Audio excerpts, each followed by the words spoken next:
घर का माहौल अचानक भारी हो जाता है जब शगुन गुस्से में पीहू को लेकर कमरे में आती है। उसके चेहरे पर गुस्सा साफ दिखाई दे रहा होता है। वह पीहू से कहती है, देख लो बेटा, तुम्हारे पापा और यह इशिता आंटी क्या कर रहे हैं। मुझे उनसे ऐसी उम्मीद बिल्कुल नहीं थी। शगुन की बातें सुनकर पीहू का दिल टूट जाता है। उसकी मासूम आंखों में आंसू भर आते हैं। तभी रूही आगे बढ़कर पीहू को समझाने की कोशिश करती है, उसे शांत करने की कोशिश करती है। लेकिन पीहू इतनी आहत हो चुकी होती है कि वह किसी की बात सुनने के लिए तैयार ही नहीं होती। गुस्से और दर्द से भरी आवाज में वह रमन से कहती है, आई हेट यू पापा, और यह कहते ही वह गुस्से में वहां से चली जाती है। पीहू के यह शब्द सुनकर वहां मौजूद हर व्यक्ति सन्न रह जाता है। लेकिन इस बात का सबसे गहरा असर पड़ता है इशिता पर। इशिता के चेहरे का रंग उड़ जाता है। वह घबराकर भगवान से सवाल करने लगती है, हे भगवान, यह क्या हो गया? मैंने तो कभी नहीं चाहा था कि पीहू मुझसे इस तरह नफरत करे।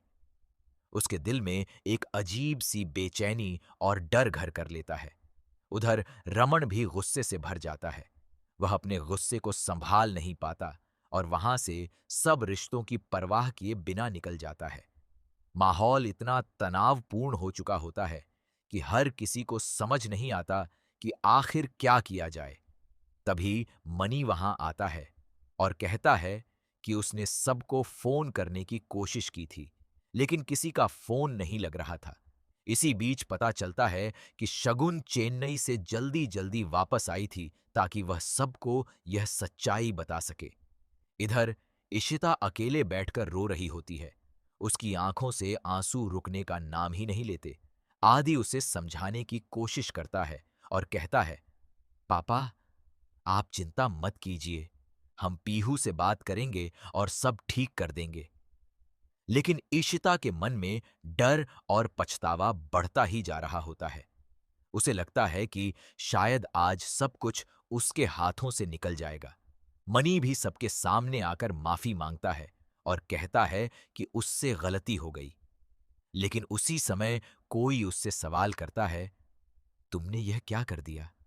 तुम्हें पता है ना कि पीहू पहले ही इशिता से कितनी नाराज रहती है। फिर भी तुमने उसे इतनी बड़ी सच्चाई क्यों बता दी? इस पर मणि गंभीर आवाज में जवाब देता है, सच तो सच होता है, उसे कितने दिन छिपाया जा सकता है। इसी बीच आलिया वहां आती है।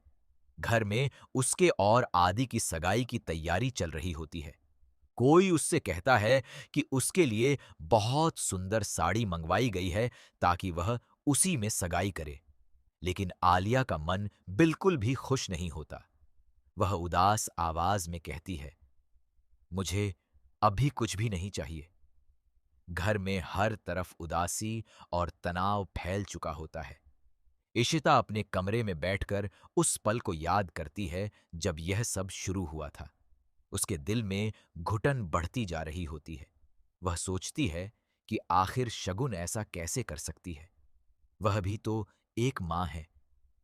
फिर उसे यह क्यों नहीं समझ आया कि इस सच से पीहू का दिल टूट जाएगा। इशिता की आंखों से लगातार आंसू बहते रहते हैं। उसे ऐसा लगता है जैसे किसी ने उसके दिल को टुकड़ों में तोड़ दिया हो। तभी घर में कोई कहता है, अब क्या होगा? उधर दूसरी तरफ आलिया सगाई के लिए तैयार हो रही होती है। जब उसकी बुआ उसे इस तरह तैयार होते देखती है तो उनकी आंखों में आंसू आ जाते हैं। वह भावुक होकर कहती हैं, आज अगर तुम्हारी मां जिंदा होती तो यह दिन कितना खास होता। जब मनी आलिया को इस तरह तैयार देखता है तो वह भी भावुक हो जाता है। उसकी आंखों में भी आंसू आ जाते हैं। वह मुस्कुराते हुए कहता है, मुझे यकीन ही नहीं हो रहा कि मेरी बेटी आज इतनी सुंदर लग रही है। लेकिन इसी खुशी के बीच एक ऐसा सच सामने आने वाला होता है जो पूरे घर की खुशियों को हिला देगा। पीहू कहीं छुपकर यह सुन लेती है कि इशिता ही उसकी असली मां है। यह सुनते ही उसके पैरों तले जमीन खिसक जाती है। उसका दिल तेजी से धड़कने लगता है।